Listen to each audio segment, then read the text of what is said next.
السلام عليكم ورحمة الله وبركاته. إن الحمد لله نحمده ونستعينه ونستهديه ونستغفره ونعوذ بالله من شرور أنفسنا ومن سيئات أعمالنا. من يهده الله فلا مضل له ومن يضلل فلا هادي له. أشهد أن لا إله إلا الله وحده لا شريك له وأشهد أن محمدا عبده ورسوله.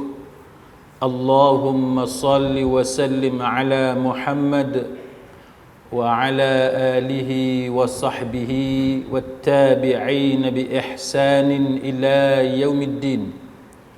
أما بعد, Rabbi syarah li sadri, wahai Tuhanku, lapangkanlah dadaku ini. Wa yassir li amri, dan permudahkanlah urusanku. Wahlul 'uqdatam min lisani, dan uraikanlah kekeluhan lidahku. Yafqahu qawli, supaya mereka memahami kata-kataku ini. Rabbi zidni ilma, wahai Tuhanku, tambahkanlah ilmu kepadaku. Allahumma faqihna fid din, ya Allah, kurniakan kepada kami kefahaman tentang agama. Wa 'allimna at-ta'wil, dan ajarkanlah kepada kami kefahaman sebenar mengenai Al-Quran. Wahdinas siratal mustaqim, dan tunjukkan kepada kami jalan Engkau, jalan yang lurus. Amin ya rabbal alamin. Saudara-saudari, sahabat sahabiah, muslimin muslimat, mudah-mudahan kita semua pada malam ini kita mendapat rahmat daripada Allah Subhanahu wa taala. Kita mendapat maghfirah, keampunan akan segala dosa-dosa yang telah kita lakukan, diampunkan semuanya oleh Allah Subhanahu wa taala, serta kita mengharapkan juga taufik dan hidayah daripada Allah Subhanahu wa taala. Tajuk kita pada malam ni ialah berkenaan dengan keputusan pilihan raya yang baru saja kita lalui, yang menjadi pilihan rakyat dalam negara kita.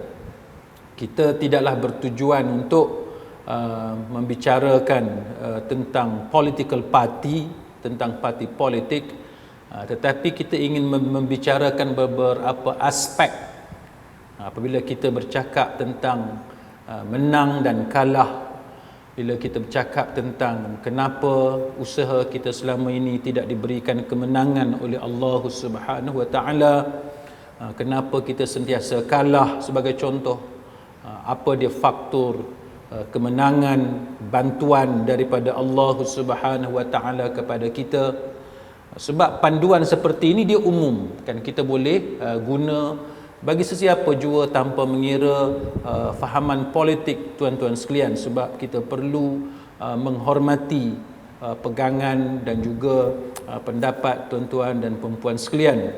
Cuma kita, bila kita berada dalam masjid ini, tuan-tuan, kita sedaya upaya cuba untuk mencari jalan supaya apa yang kita lalui, apa yang kita terlibat dengannya itu semuanya menuju kepada redha Allah Subhanahu wa taala.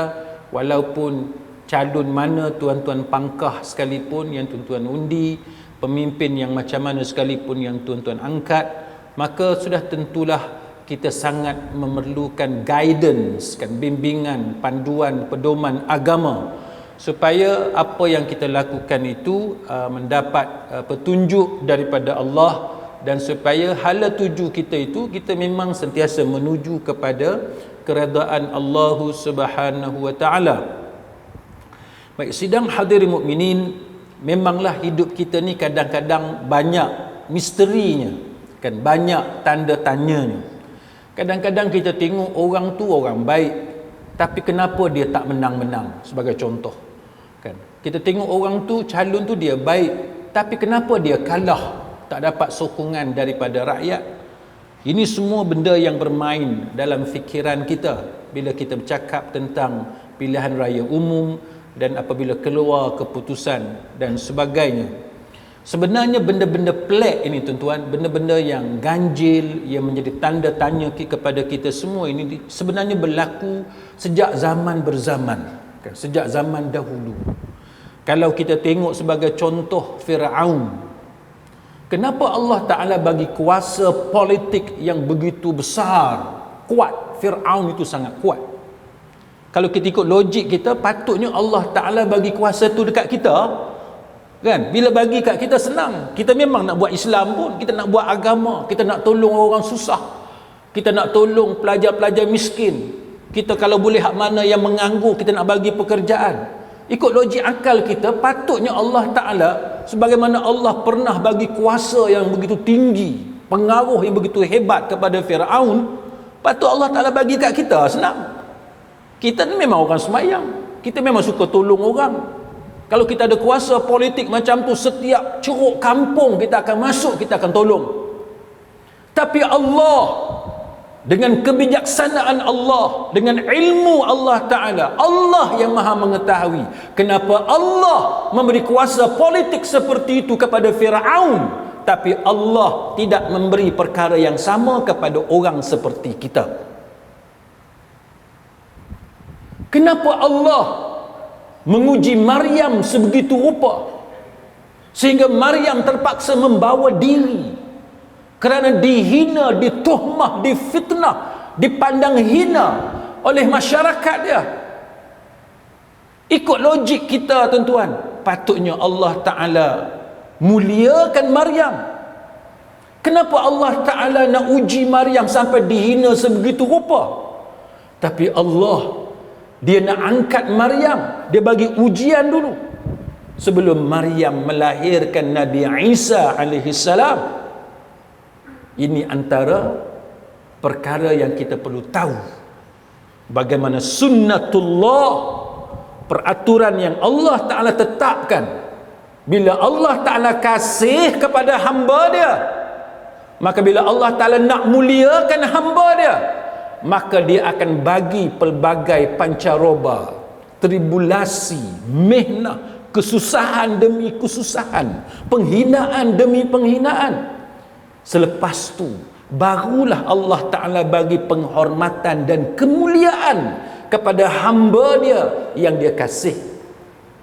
Ini antara benda yang kita boleh belajar pada malam ni tuan-tuan.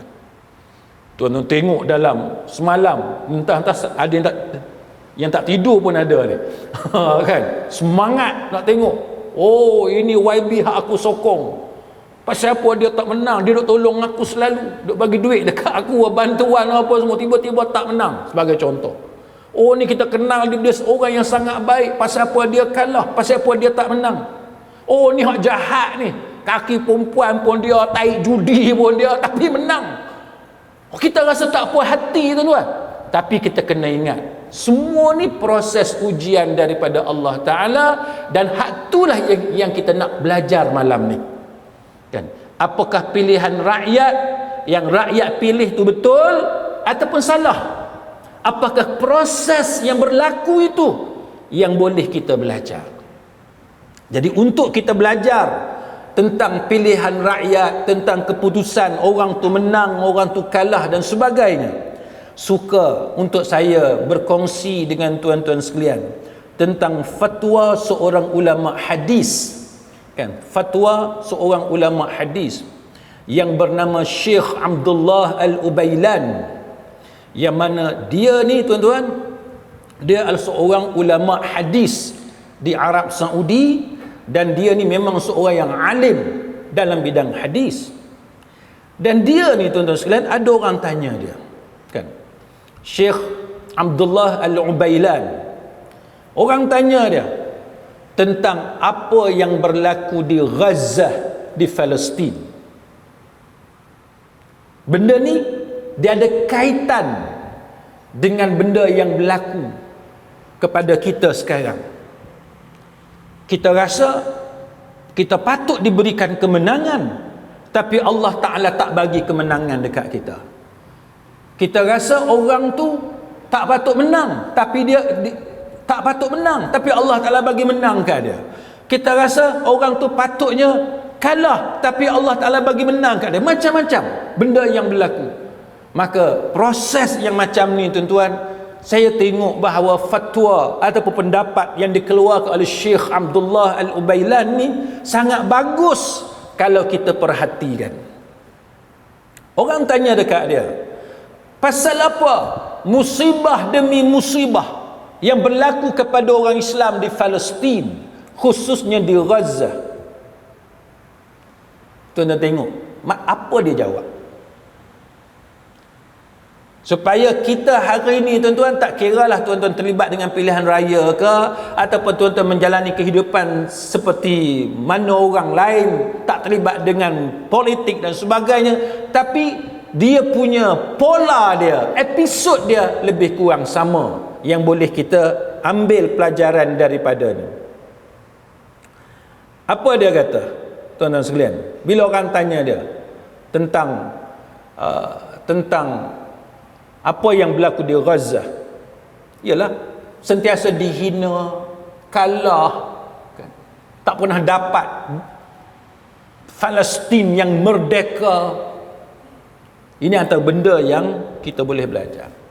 Maka dia sebut, Syekh Abdullah Al-Ubailan, dia sebut apa yang diajarkan oleh guru-guru dia sebelum ni. Antara guru dia sebut ialah Syekh Abdul Aziz bin Baz, kan? Kemudian dia sebut nama guru dia Syekh Muhammad Nasiruddin Al-Albani rahimahullahu ta'ala. Lepas tu dia sebut nama guru dia Syekh Muhammad bin Salih Al-Utsaimin. Banyaklah dia bagi senarai, kan? Nama guru-guru dia Syekh Asy-Shinqiti dan sebagainya, tentang apa dia metodologi, manhaj dalam agama untuk kita selesaikan masalah yang kita hadapi dalam dunia kita sekarang. Politik ni tuan-tuan, salah satu cara untuk kita tadbir urus manusia. Politik, tanpa mengira tuan-tuan sokong belah mana, tapi kita kena tahu politik ni ialah salah satu cara tadbir urus. Kita nak pilih pemimpin, nak naikkan kerajaan, nak jatuhkan kerajaan dan sebagainya, nak pilih sistem dalam untuk mentadbir kita, politiklah. Maka dia kata, guru-guru ini telah mengajar kepada kita metodologi, manhaj dalam syariat tentang macam mana kita nak cari penyelesaian kepada masalah-masalah yang dialami oleh umat Islam hari ini. Maka dia kata apa, tuan-tuan? Dia kata bahawa antaranya ialah kita kena tengok kelemahan orang Islam. Itu nombor satu. Kita jangan sentiasa duk dabik dada, akulah lebih segala-galanya. Jangan duk perasan seorang-seorang, semua orang kena ikut kita, kita tak payah ikut orang. Semua orang kena dengar pendapat kita, kita tak payah dengar pendapat orang. Itu salah. Kalau kita betul-betul nak berjaya tuan-tuan sekalian, bukan sahaja dalam politik, tetapi dalam apa sahaja urusan kita nak berjaya, kita kena identify, kena kenal pasti apa salah kita, apa silap kita. Katalah sekarang ni kita perintah oleh satu kerajaan, tak kiralah state government ke, federal government ke, kerajaan negeri ke, kerajaan pusat ke, kita tak puas hati sebagai contoh dengan kerajaan negeri sekarang atau kerajaan pusat sekarang, kita tak puas hati. Maka antara benda yang ulama ajar kepada kita ialah nombor satu, kenal pasti apa dia kelemahan kita dulu. Itu nombor satu. Pasal apa rakyat tidak undi kita, tak pilih kita, tak naikkan kita sebagai pemimpin? Pasal apa pilih orang lain? Kita kena tengok apa dia kesilapan kita, kelemahan kita. Itu cara yang betul. Dia macam kita didik anak di rumah, lebih kurang sama. Bila anak kita nakal, anak kita gagal akademik, anak kita ada masalah disiplin di sekolah, nombor satu, manhaj agama kita mengajar kepada kita, tanya diri sendiri dulu, aku ni buat silap apa? Tang mana aku buat silap? Itu cara yang betul. Bukannya mudah nak tunjuk jari, nak salahkan orang. Ya, orang ada salah, tapi kita start dengan diri kita dulu. Titik permulaan diri kita dulu. Ibda' binafsik. Mulakan dengan diri kamu. Apa-apa pun mula dengan diri kita dulu. Kita ni tuan-tuan, saya duk cerita dalam satu kuliah baru ni, kita di Malaysia memanglah kita ada banyak masalah tuan-tuan. Rakyat, masalah rakyat, pemimpin kita pun bukannya sempurna, kerajaan kita pun bukannya apa ni katakan yang terbaik yang kita ada. Ni hari ni belum selesai lagi dah. Ni. Belum selesai lagi. Entah-entah nama saya naik apa. Kan? Contoh. Tak selesai. Pasal apa? Tidak ada satu parti politik yang dapat mencecah angka 112. Kita ada 222 tempat untuk ahli parlimen, members of parliament, untuk mengisi Dewan Rakyat, lower house, kan. Saya nak sebut kepada tuan-tuan satu contoh sebagai satu perbandingan. Kita memanglah kita tak puas hati dengan kerajaan negeri kita, kerajaan pusat kita, dengan YB kita, YB di peringkat DUN kita, YB di peringkat parlimen kita. Tapi saya nak bagi satu contoh dekat tuan-tuan. Masa saya di England, ada pelajar-pelajar Turki. Diorang ni daripada grup Refah Partisi,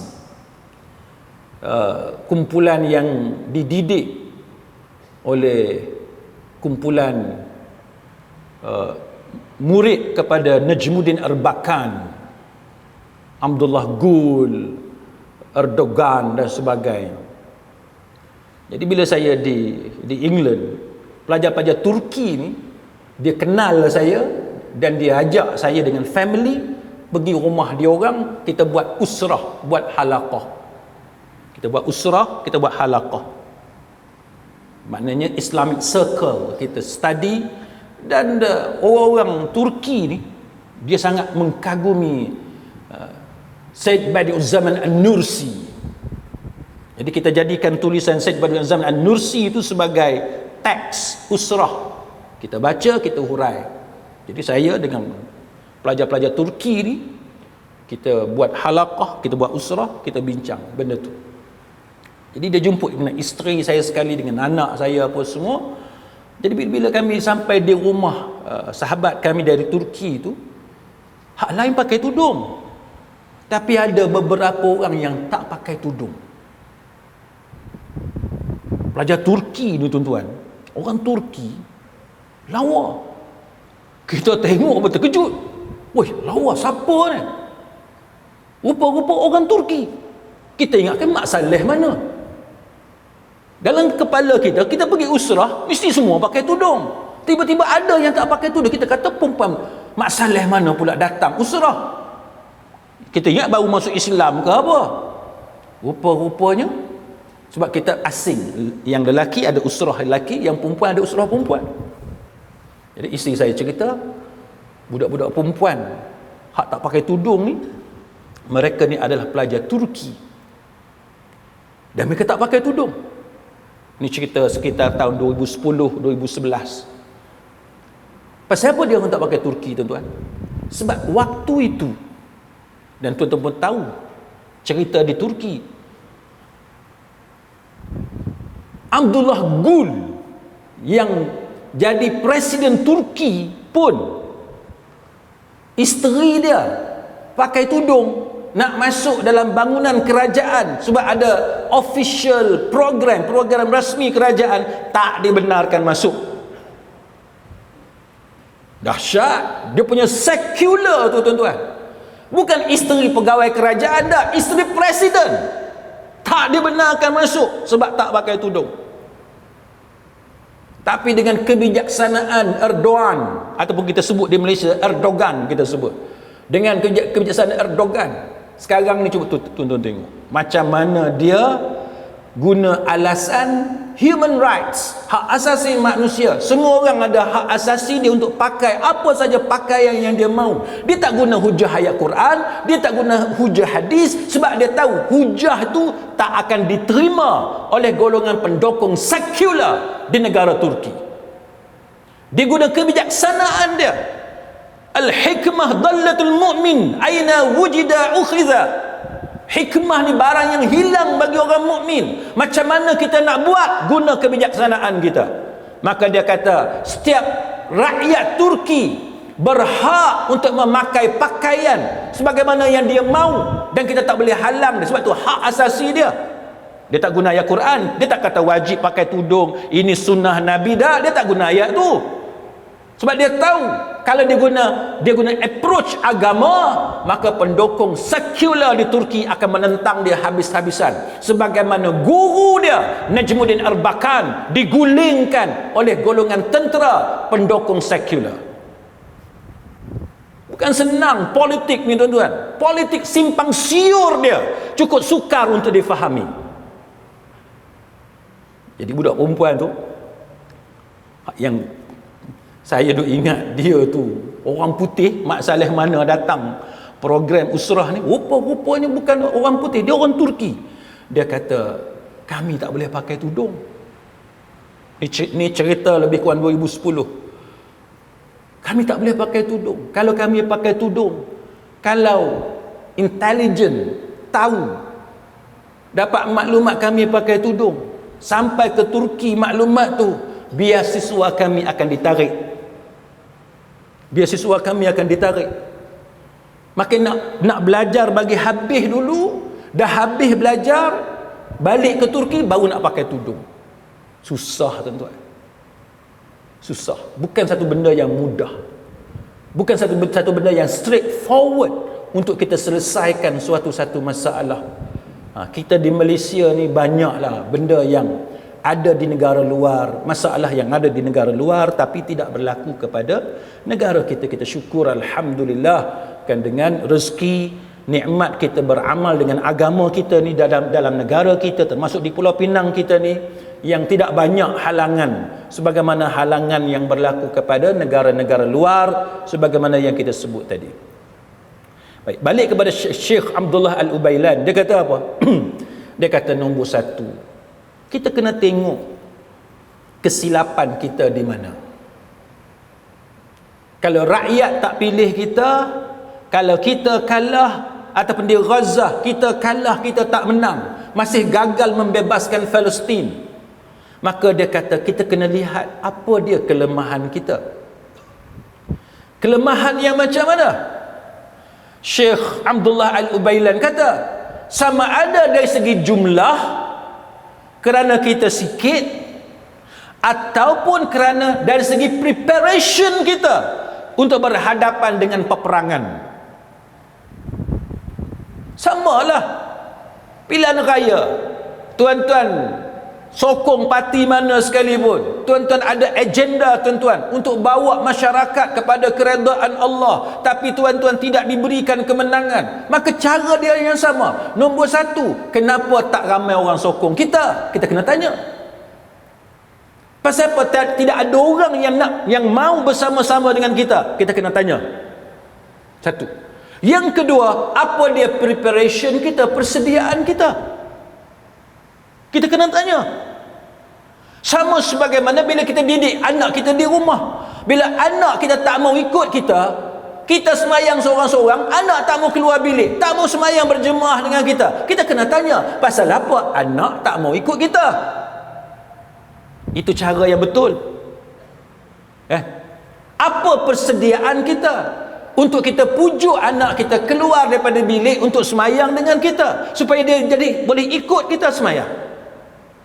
Kegagalan kita, jangan dengan mudah kita tuding jari salah orang semua tanpa kita lihat kesilapan kita dari segi persediaan dan sebagainya.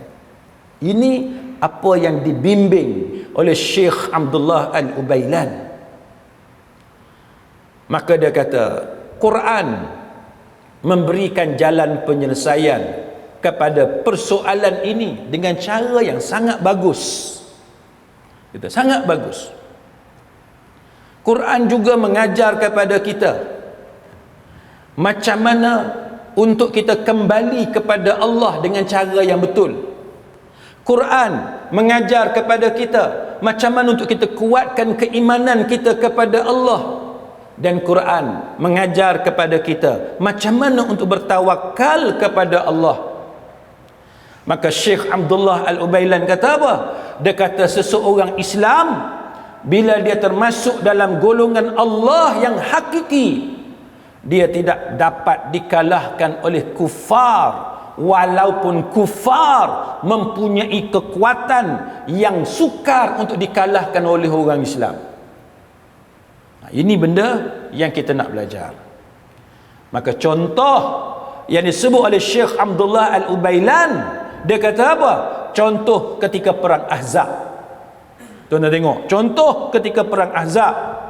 Dia kata apa, tuan-tuan? Dalam surah Al-Ahzab ayat 10 hingga 11. Firman Allah Ta'ala, A'udzu billahi minasyaitonir rajim, idh ja'ukum min fawqikum wa min asfala minkum wa idh zaghatil absar wa balaghatil qulubul hanajira wa tazunnuna billahi dhununa hunalika tuliyal mu'minuna wa zulzilu zilzalan syadida. Allah Ta'ala kata ketika mereka datang kepada kamu min fawqikum, daripada atas kamu, wa min asfala minkum, dan daripada bawah kamu, segenap penjuru musuh ni serbu kita.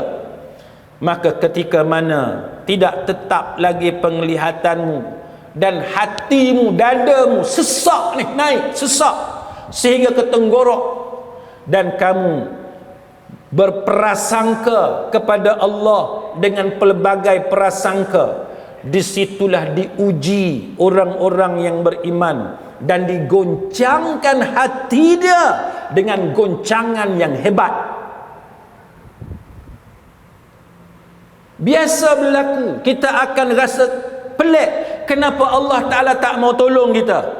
Ada orang petikai, aku nak buat baik, kenapa Allah Ta'ala tak mau tolong aku? Orang lain jahat, pasal apa Allah Ta'ala bagi kemenangan kepada orang jahat? Ini benda biasa yang ada dalam kehidupan kita.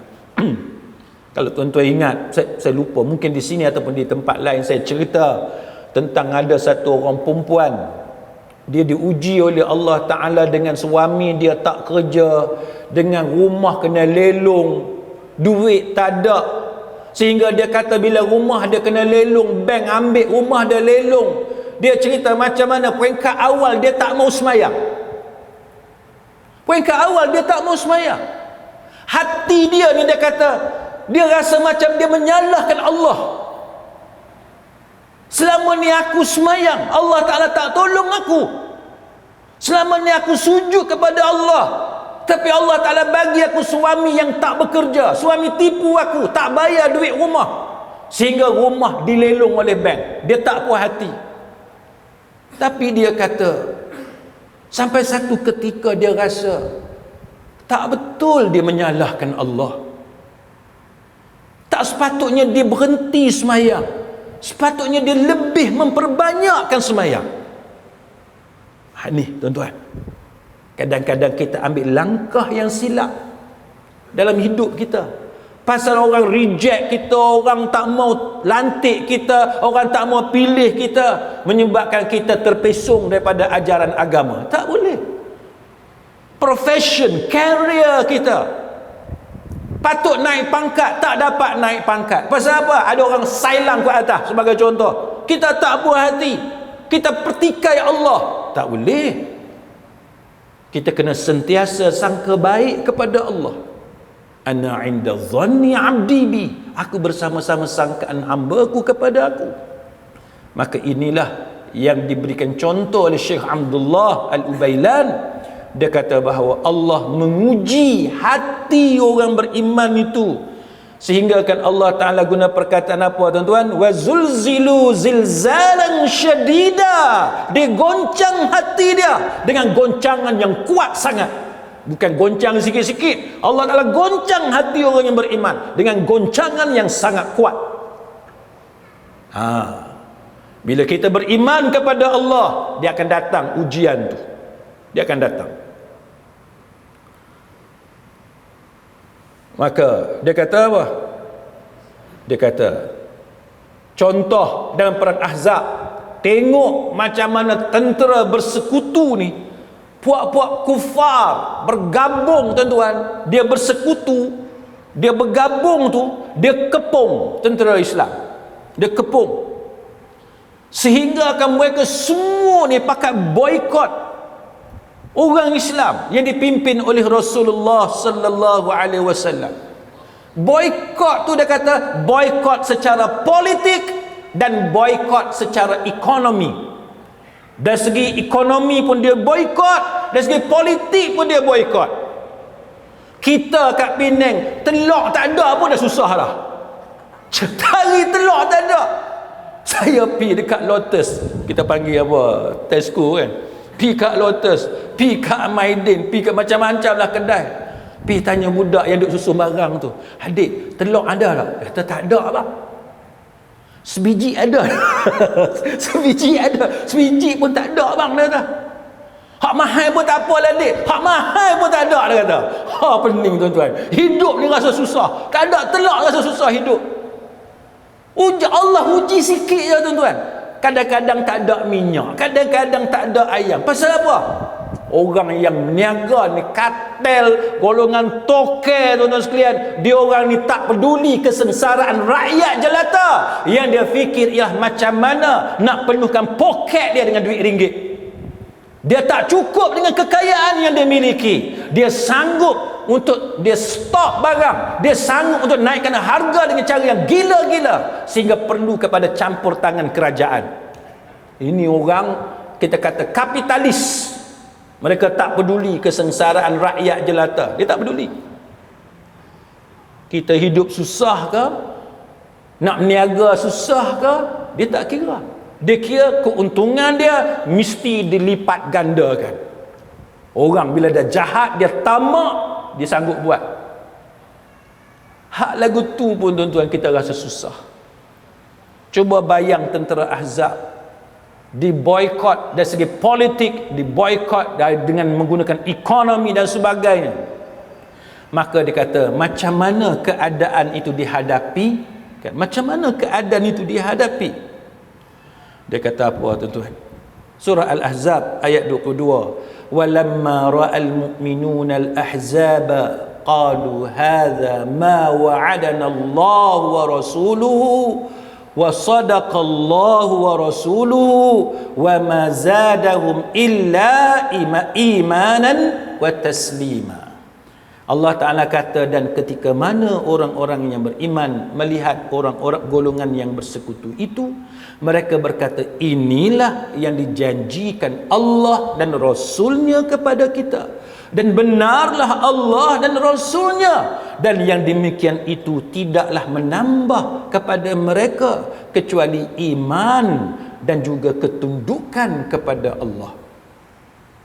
Apa yang kita boleh belajar tuan-tuan? Apa yang kita boleh belajar? Setiap kali kita nampak musuh, tak kira lah musuh apa pun, pesaing kita, setiap kali kita nampak masalah, dugaan, bala bencana yang datang kepada kita, kita kena kata apa tuan-tuan? Kita kena kata, inilah yang dijanjikan oleh Allah dan Rasul kepada kita. Yang mana setiap orang yang beriman akan diuji oleh Allah. Tuan-tuan terlibat dengan politik ke, tuan-tuan berniaga ke, tuan-tuan bab didik anak ke, tuan-tuan dalam bab persatuan NGO ke apa ke, tuan-tuan hidup bermasyarakat ke, mesti ada ujian daripada Allah. Maka bila kita nampak masalah, kita nampak kekalahan, kita nampak musibah, ingat apa yang berlaku kepada tentera Ahzab, dan Allah Ta'ala cerita benda ni. Apa kata mereka? Orang beriman kata apa? Walamma ra'al mu'minun, orang beriman kata, inilah yang dijanjikan Allah dan Rasulnya kepada kita. Dia semangat nak berhadapan dengan tentera Ahzab. Kita kena macam tu. Kita tak boleh gentar. Kita tak boleh mudah menyerah kalah.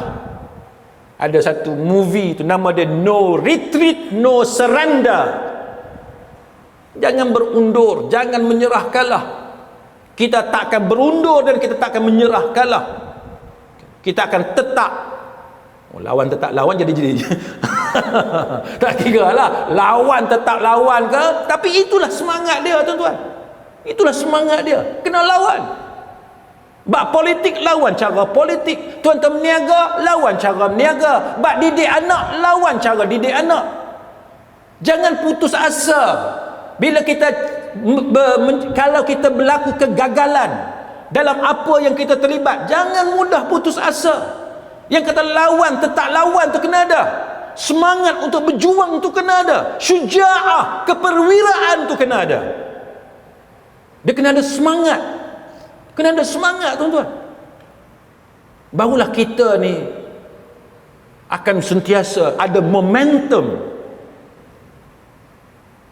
Saya bagi contoh dekat tuan-tuan. Sebab saya tak mau bagi contoh banyak sangat pasal politik. Nanti tuan-tuan nampak politik saja. Saya nak tuan-tuan boleh kait cerita-cerita macam ni dengan benda yang simple dalam kehidupan kita. Nak cerita kita kena semangat. Jangan duk takut. Nampak kegagalan tu mula takut. Jangan. Benda ni bukan hanya dalam politik. Dalam benda biasa. Rumah tangga kita pun kita kena ada. Saya pernah cerita dan tuan-tuan pun tahu, anak saya nombor 2 tu dia OKU, pembelajaran spesifik. Dia panggil dyslexic. Dia ada dyslexia. Angka dengan huruf ni dia selalu nampak terbalik. 7 terbalik, P terbalik, kan? Dia selalu terbalik. Kalau baca Quran tu, huruf-huruf Quran tu dia bergerak. Jadi dia nak baca tu susah. Sebab tu dia panggil OKU, pembelajaran spesifik. Dia memang masalah. Untuk belajar tu dia ada problem. Tapi kita, bila kita ada anak OKU, kita ada masalah dengan anak kita, tak kira lah anak kita OKU ke, tidak OKU ke, anak kita ada masalah disiplin ke, ada masalah akademik ke, tak kira. Tapi saya bagi contoh mudah supaya tuan-tuan boleh faham. Bila anak saya OKU tuan-tuan, saya tidak lemah semangat. Yalah, pening kita. Kita pun tak tahu apa dia dyslexia. Tak pernah dengar pun dyslexia tu apa dia. Nak kena study, nak kena cari maklumat. Tapi nak bagi contoh dekat tuan-tuan, bila tahu anak ni dyslexia, kita tidak mudah menyerah kalah. Budak dyslexia ni dia ada short, apa kita panggil, memory dia. Dia bawa benda pergi sekolah, dia pergi tinggalkan sekolah, dia balik tak ada. Kan? Sampai isteri saya tuan-tuan pergi kedai, beli pensel beli banyak-banyak, beli rubber beli banyak-banyak, beli sharpener beli banyak-banyak. Sampai budak perempuan kat kedai tu tanya, Kak berniaga ke? Budak perempuan tanya, Kak berniaga ke? Berniaga apa? Anak aku pergi sekolah, dia tinggal semua kat sekolah, hilang semua benda. Kalau kita lemah semangat tuan-tuan, tak kesian ke anak kita? Tak kesian ke dia? Kalau kita lemah semangat. Dengan ibu yang kental, seorang bapa yang kental, maka kita boleh lalui ujian ni. Kita akan dapat lalui ujian ni. Jangan mudah menyerah kalah bila anak kita ada problem, anak kita ada halangan dan sebagainya. Jangan mudah menyerah kalah. Cerita yang sama, bab politik ke, bab ekonomi ke, bab apa pun, cerita yang sama. Bila ada musuh, ada lawan, ada halangan, kita jangan mudah lembek. Jangan mudah mengaku kalah. Kena lawan, kena berterusan, kena ada semangat untuk menentang halangan tadi. Itu cara yang betul. Jadi bila tentera Islam nampak tentera Ahzab, benda tu menambahkan lagi keimanan mereka kepada Allah. Wa ma zadahum illa imanan wa taslima. Itu tuan-tuan, benda yang sepatutnya yang kita lakukan. Lepas tu dia kata bahawa ia disertai dengan keimanan dan takwa kepada Allah Subhanahu wa taala. Kemudian apa yang berlaku? Allah Ta'ala tolong. Allah Ta'ala cerita tuan-tuan, Allah Ta'ala tolong dengan cara yang tidak disangka-sangka. Macam mana cara yang tak disangka-sangka? Tiba-tiba datang tentera malaikat dengan angin ribut. Ni bukan perang cara biasa, tapi datang bantuan Allah melalui tentera-tentera malaikat dan angin ribut, sehingga dapat mengalahkan musuh dalam perang Ahzab. Pasal apa Allah Ta'ala cerita benda-benda lagu ni tuan-tuan? Pasal apa? Pasal apa dalam Quran selalu cerita ada benda-benda ganjil yang berlaku, ada benda-benda pelik yang berlaku. Nabi Ibrahim umur dah 80 tahun lebih baru dapat anak. Cerita Nabi Ibrahim, Nabi Ismail sembelih, perintah untuk sembelih. Cerita pasal Nabi Musa alaihi salam bawa tongkat, dengan tongkat itu pukul air laut, terbelah air laut. Nabi Musa masa Allah Ta'ala perintah suruh pukul tongkat pada air laut tu, dia pun tak tahu tongkat tu akan menyebabkan air laut terbelah. Dan tongkat tu sekali tu je tuan-tuan boleh terbelah air laut, bukan boleh try kali kedua, kali ketiga. Panggil dia beradik, mai aku nak tunjuk kat hang, kat hampa semua, oi tongkat ni hebat ni, kali pukul terbelah air laut. Dah, sekali tu je. Orang kita kena tipu di Arab mana, India mana, tahu masa pergi haji dengan umrah, dia tanya, "Haji, you mau tak kayu koka?" Dia kata. Kayu koka. Kita kata, "Pasal apa kayu koka?" Dia kata kayu koka, dia kata kayu tu tongkat Nabi Musa, dia pukul air laut terbelah. Kita pun, bukan kita lah, ni orang kampung adalah berapa kerat tu, percaya. Tanya harga berapa. India tu, apa Arab tu, dia tipu kita macam tempat kita juga ada. Dia tanya, "Haji mau hak ori ke hak tak ori?" Alah, kayu koka pun dia boleh tipu lagu tu tuan-tuan. Kalau hak ori mahal dah kata. Hak tak ori murah sikit. Saya cerita betul. Saya balik daripada Mekah tu, ada lah beberapa pakcik yang duk pergi beli. Dia kata, "Ustaz ni hak ori, ni hak tak ori, saya beli dua-dua." Dia kata, hak tak ori murah sikit. Dia cerita kat saya. Awaklah jadi bodoh orang kita pergi haji, pergi umrah jadi tak guna akal macam tu. Bukan masalah kayu koka tuan-tuan. Yang kata pukul air laut tu mukjizat daripada Allah.